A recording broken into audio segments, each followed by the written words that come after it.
stretched when I got up there, grabbing hold of the handles. Try to let my feet hang down as much as I can let my feet hang down. So let everything stretch and relax. So I want to keep pulling my upper body this way with my hands while keeping everything in the midsection of my body completely relaxed. And I'm in pain. When you're in pain, your body tightens up. So it's hard. So you have to use just your hands to pull yourself and stretch this way. Then you have to convince your body to let everything slowly relax. It took about 10 seconds or so. And I was relaxing so much my feet almost touched the floor, and then I pulled myself up a little farther. But if you just get up here and you're tight and you stay tight, it's not going to work for therapy. So you've got to let everything relax, stretch, because a lot of people miss on this. I can't go heavy because that piriformis is digging in on that nerve on that right side. And I want to do it for therapy, and I want to do it for strength. I don't need to do a lot more for strength. Today I won't recover at all. I'm sure I'm not going to recover by Wednesday anyway. 48 hours, less than 48 hours. But it would be good to do this for therapy.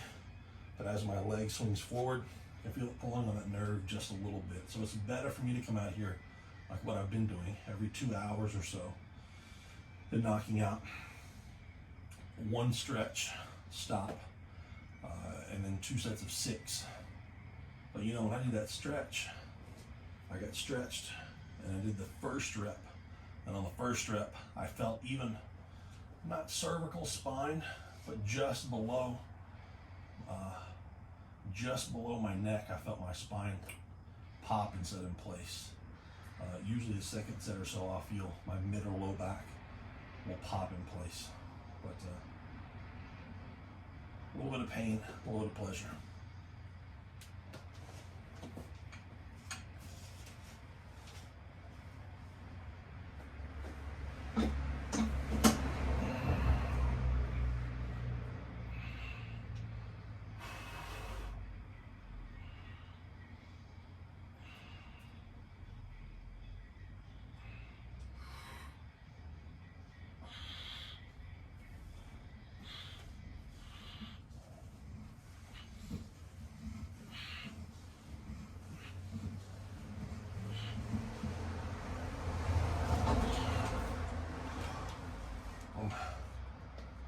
Not gonna get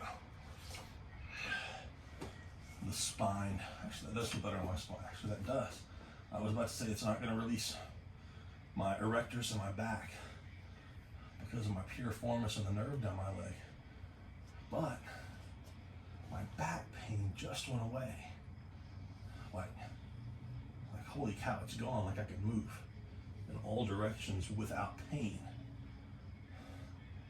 The nerve is still there. Piriformis in the hip is still there, but from the pelvis up, it's gone. Let me try one more. Some sets of 6. But if you're dealing with pain, don't come out here and kill yourself on this. Your pain's gonna get worse. It's like having a broken hand and then deciding you're gonna punch a bag. Not really. Punch a bag of ice to make the pain go away. Yeah, eventually you punch some ice long enough, your hand's gonna stop hurting, but it'd be much better just to ice your hand for 20 minutes every hour or 2.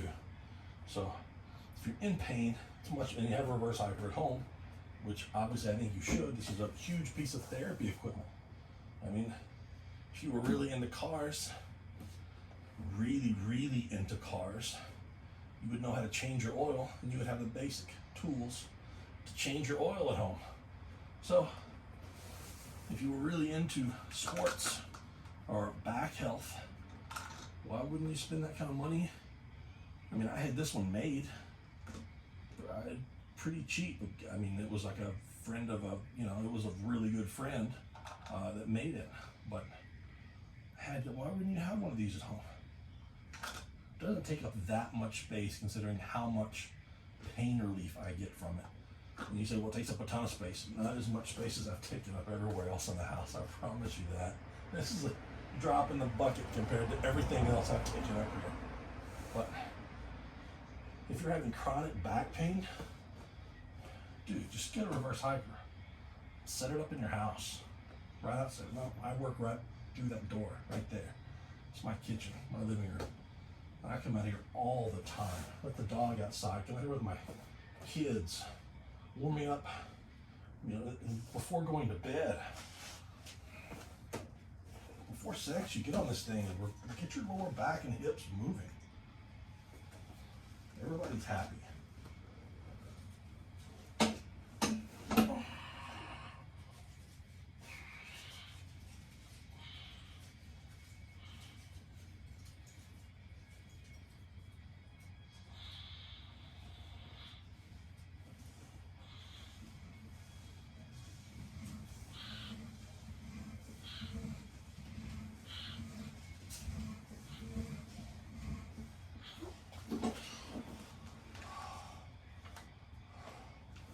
We'll rest and come back out and do that again later.